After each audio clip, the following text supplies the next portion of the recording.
Coming up next on Arizona Horizon, FEMA denies a disaster aid appeal after devastating floods in the Globe Miami area last year. Also tonight, a new study shows that most cities and countries are not prepared for increasingly dangerous extreme heat. And we'll hear about new technology designed to protect pets in house fires. Those stories and more next on Arizona Horizon. Arizona Horizon is made possible by contributions from the Friends of Arizona PBS, members of your public television station. Good evening and welcome to Arizona Horizon. I'm Ted Simons. Nearly 10 months after devastating floods in the Globe and Miami area, FEMA has officially rejected Arizona's major disaster declaration. The denial leaves the communities, about $120 million short of funding the estimated repair costs. And joining us now is Globe Mayor Al Gameros. Mayor, I should say. Good gracious. Thank you so much for joining us. We appreciate having you here. Let's start with the flooding last year in Globe in Miami. How serious was this? Was it one storm? Was it a succession of storms? What happened last year?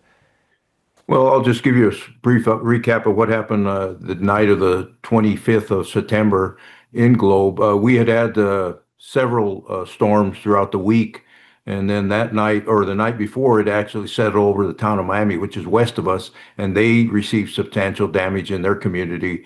And then the very next day, around 6:30, 7 o'clock at night, that storm sat right over Globe, and that's where we got the devastating flooding.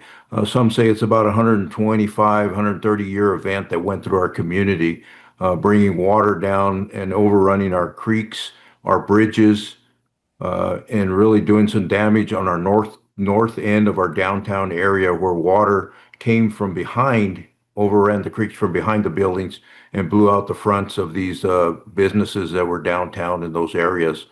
And on the south side, it overran those creeks and damaged several residents along that creek bed.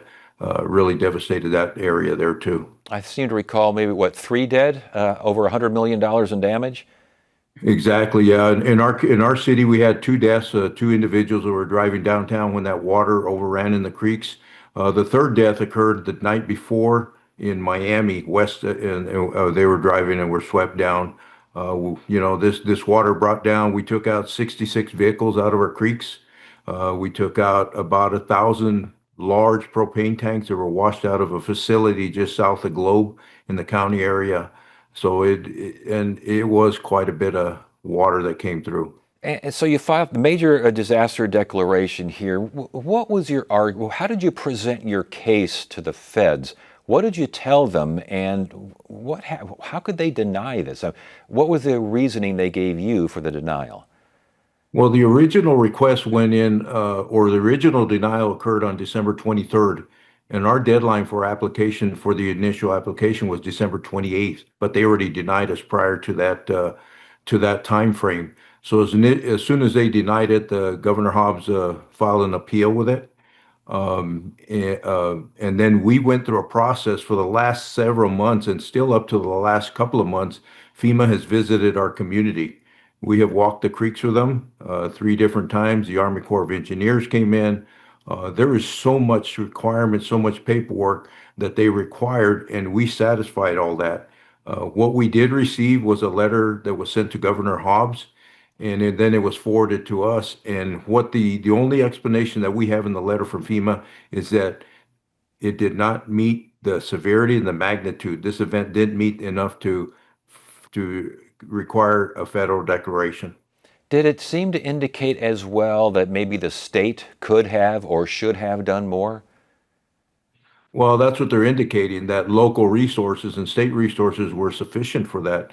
As we got the state declaration, we were awarded the 75% reimbursement, meaning it still costs our city 25% for whatever damage to our public infrastructure is in projects.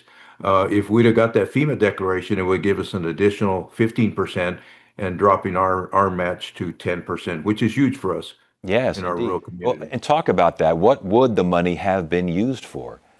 Well, right now we were awarded federal funding through NRCS for our first project, phase 1 and 2. And our priority right now was to get sediment out of our waterways and make sure we build capacity to protect for the next rain. So we were awarded $24 million. $3 million of that was for just engineering. And I'm just talking 2.8 miles of creek within our community, our city. The county has their own project that they were awarded, and the town of Miami too. So out of the 21 million, the 3 million was forgivable. The 21 million, $5.5 million is our match money we don't have. So we just got a report this last week. We removed about 50,000 cubic yards of dirt out of our creeks. They're about 90% complete, which is huge for us. And then our next step, phase two, is to start stabilizing some walls along the creek wall with large rock, and making sure that those don't wash out in these turns that go through our city. I was going to ask, is the bigger need recovery or is it prevention? It's both.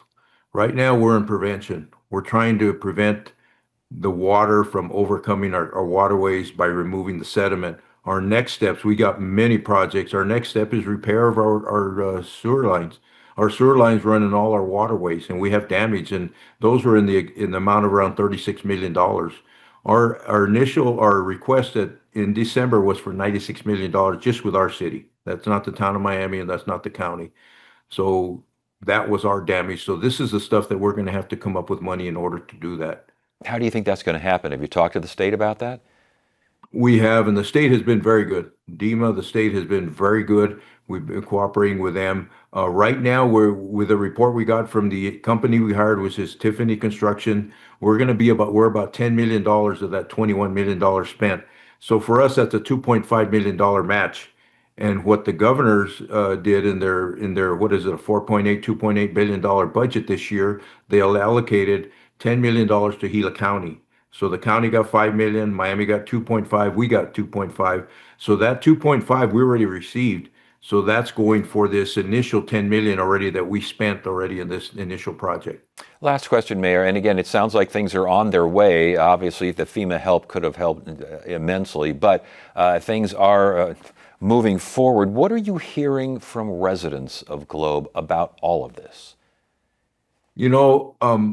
And I'll go back to when, it was amazing what our community and the resilience and the recovery that took place, the cleanup, the amount of cleanup that took place, and how fast it was done, and the money that business people put back into to get back open. All of our businesses that were open prior to the flood are open now.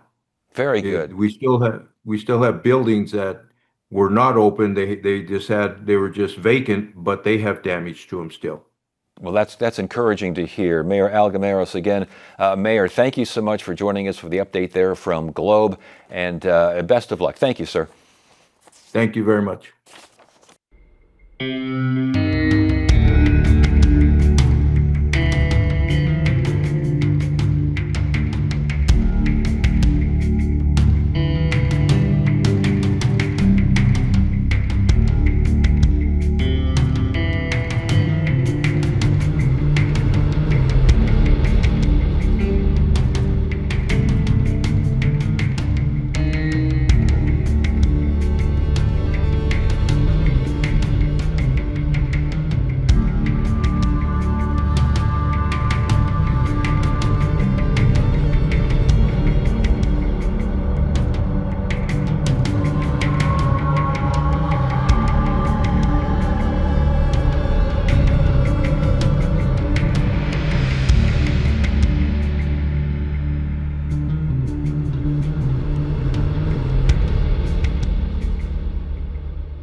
Temperatures in Arizona reach dangerous levels in the summer months, and a new study suggests that the dry heat that we experience throughout the state can pose the same threats as hot and humid heat waves, which run counter a little bit to conventional thought. To learn more, we welcome Jennifer Vanos. She's Senior Global Future Scientist at ASU. Good to see you again. Thanks for joining us. Yes, thanks for having me. So, extreme heat, I think initially it sounds like one of the results of this was that cities, counties, towns, countries, whatever, we're just not prepared for this, are we?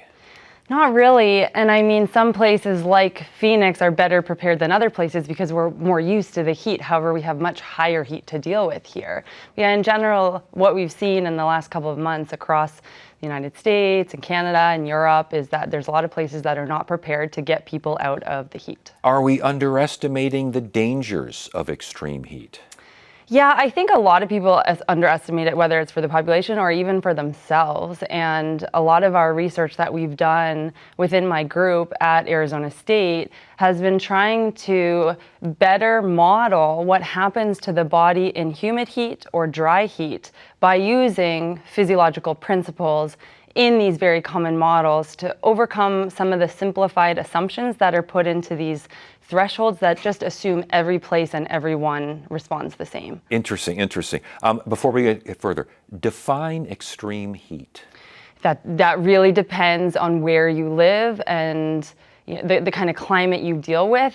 Heat that we define as extreme in Phoenix is very different than how Chicago would define extreme heat. And that has a lot to do with the way in which people are behaviorally acclimatized, physiologically acclimatized, and the infrastructure we have in place. So let's talk about the impact of humidity, of sunlight, of wind, of duration out in the heat. All of these things, they all factor in, don't they? They all factor in, and that's one of the things we really try to fully account for in this model. We call it heat limb, so looking at adaptability limits and what is survivable in the future, or what we looked at too was past heat waves. So we even looked at that July 2023 31-day event where we had every day above 110, and that was very dry heat. And a lot of models would say that's not dangerous to the human body.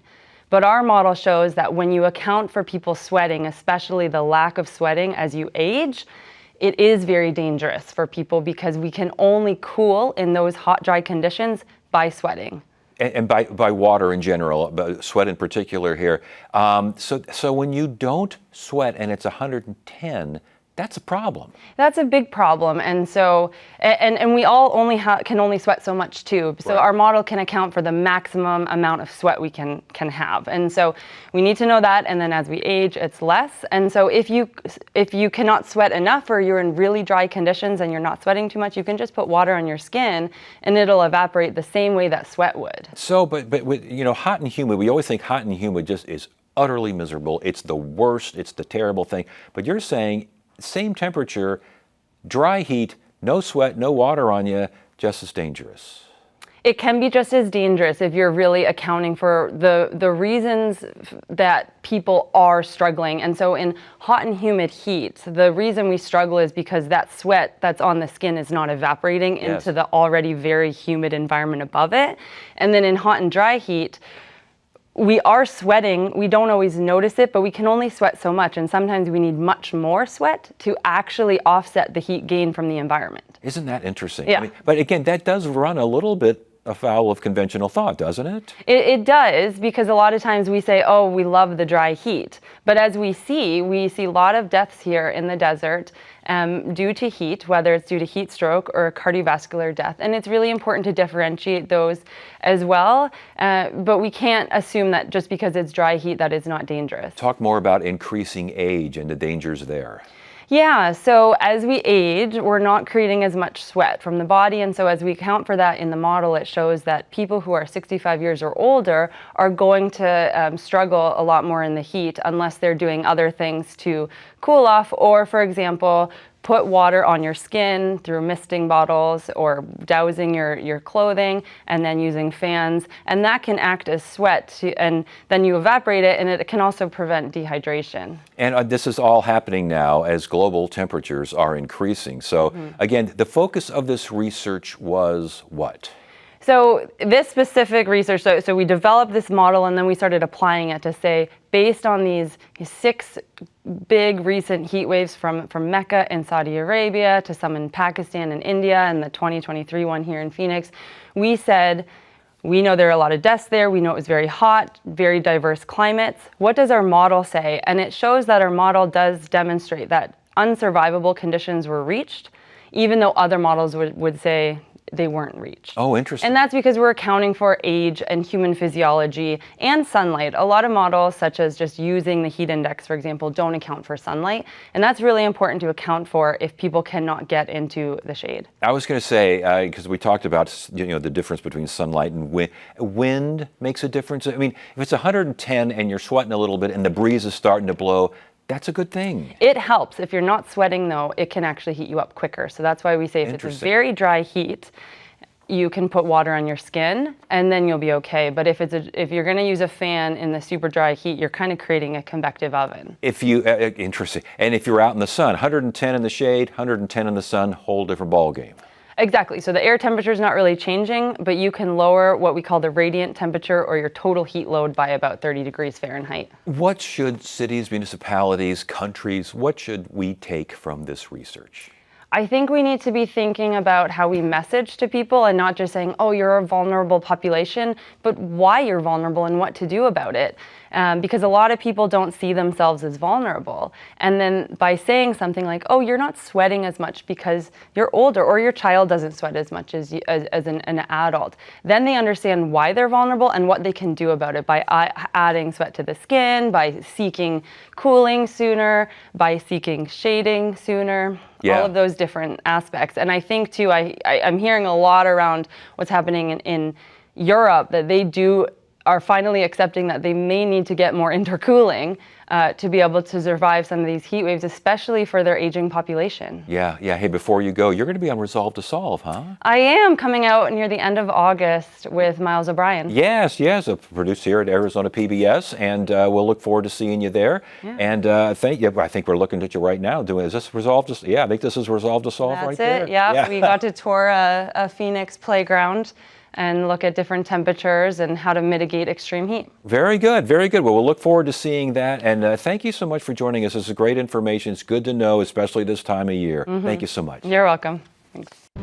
Great solutions come from very humble places. I'm Miles O'Brien, and I'm searching the globe for solutions. This part of the world has 3 wild jaguars. Undeniably, it's melting. The question is why? Join me. Can we adapt? Yes, we will adapt. There is no choice. Let's meet the big, bold thinkers. If you have an opportunity to make an impact, why not do it now? With a resolve to solve. Coming in August to Arizona PBS. Read, everybody. It's reading time. We want to go to the library. Come on, let's go. Super readers to the rescue. I love reading stories about artists, explorers. Want to learn about trains? Astronaut chickens in outer space. Wow, a book about a girl like me.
Smoke alarms have long been a crucial part of home safety, but a new device makes it easier to locate pets in a fire. The Arizona Burn Foundation partnered with a company called Rescue Retriever to design a smoke alarm specifically for guiding firefighters to an area where pets are most likely to hide. We learned more from Bretta Nelson of the Arizona Burn Foundation and Fire Captain Ryan Tussing, co-founder of Rescue Retriever. Bretta, thank you so much for joining us. Captain Tussing, thank you for joining us as well. Indy Rose, thank you for being here and being such a well-behaved dog. Bretta, we're going to start with you. Burn Foundation, this is a smoke alarm program that you are expanding. Explain, please. Yeah, so the Arizona Burn Foundation, we've been around since 1967. In 2006, we started our community smoke alarm walk program. And since then, we have almost installed 40,000 no-cost smoke alarms. But what we learned is there's a lot of family members that potentially need saving. So we expanded to deaf and hard of hearing smoke alarms for those residents. And now we are making sure that my little Indy Rose is protected. You know, we're always looking at how can we be solution driven? How can we prevent tragedies before they happen? And that's really where the Rescue Retriever smoke alarm comes into play. So now the entire family can be protected. And Captain Tussing, this Rescue Retriever program, this is your baby here. First of all, how does it, where you've got an alarm right there. The idea is what, to put the alarm where the animal hides? Yeah, so after 22 years in the fire service, you learn things, experience things. One gap in the fire service is, okay, we're going search and rescue, we get there, and what's critical is I've carried out too many pets that didn't make it because we didn't find them fast enough. And it's not that firefighters are bad at it, we're rescuing pets all the time. It's a timing thing. So when we get there, there's a gap where we don't know the family has a pet, how many, and where they hide, because usually pets will hide. So this occurred in 2020, big house, and search and rescue. I found a Great Dane next to its crate, and we didn't find him fast enough. So I said, I need the help of the residents, the pet owners themselves. So that's how I met Rescue Retriever, co-founded with my brother, identical twin brother. We're Valley natives, but Rescue Retriever is a smoke detector, and it's up to the pet owner. You place this where they will hide. It's up to you to learn your pet and where they hide. Yeah. And it's a simple thing. It can go on crates. We have to rescue them out of their crates. We have to find them. And at the front door, it's almost a system, safety system. A pet alert sticker, I made it reflective so it shines off our truck lights when we get there, because firefighters will mask up at the door. Right, and you know, it's obviously losing pets, it's terrible for all involved here. But for you, for some folks that have been, you know, taken out of the house and they're okay, they realize their pet's back in there, and some people will rush back in, won't they? They do. Unfortunately, it does happen because most pet owners, they're family members to them. And when pets are in a crisis like that, they don't know what to do. Yeah. Just like a little kid. Yeah. Unless you do home safety programs and they know home escape plans, pets will stay. They want to go back to their den. Yes. It's 99% DNA from wolves. Yeah. They're going to go to their safe spot when they're overwhelmed, lightning storms, monsoons. That's where you learn where they hide. Interesting. They'll be right next to you, but where are they at when they're not with you? Yeah, yeah. The Burn Foundation, obviously, as you mentioned, there's so many programs that you have.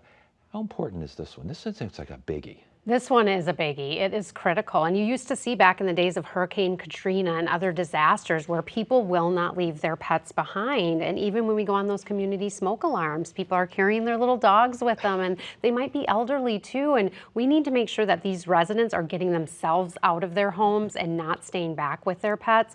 I gotta say, I would be one that would probably go down with my house because I'm just not leaving Indy behind. And now I have one of these. She sleeps in our closet. I don't know why, but I mean, that is in there now. And you know, it's a little bit of peace of mind is what it is.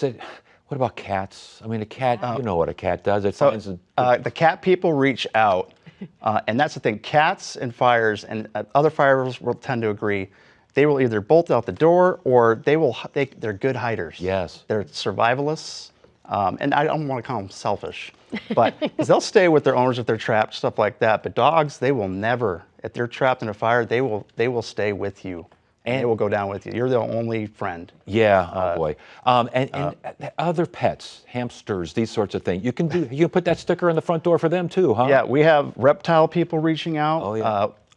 We've even rescued snakes in fires where I work, and it was the heating unit that caught fire. And you think, why would you rescue a snake? Well, this snake is $14,000, and he breeds the snakes. That's his job. So, yeah. What do you need out of there? Tell us where it's at. You were telling me beforehand that this program is expanded. People all around the world want these things. Yeah, it took one. When we finally got the prototype, I just held it like this, and I shined it like this when I tested it.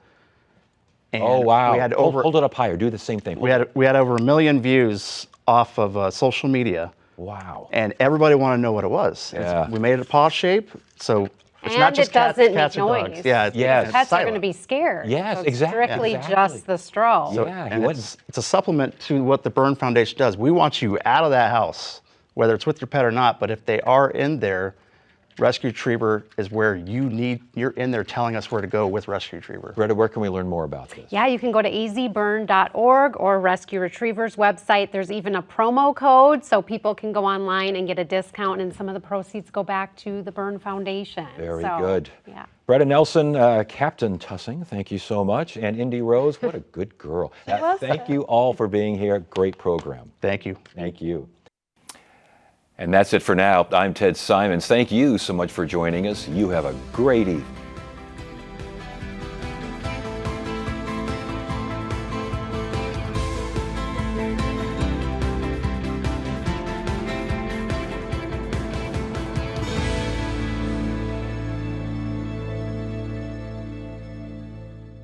Because kids will always be more curious, Arizona PBS delivers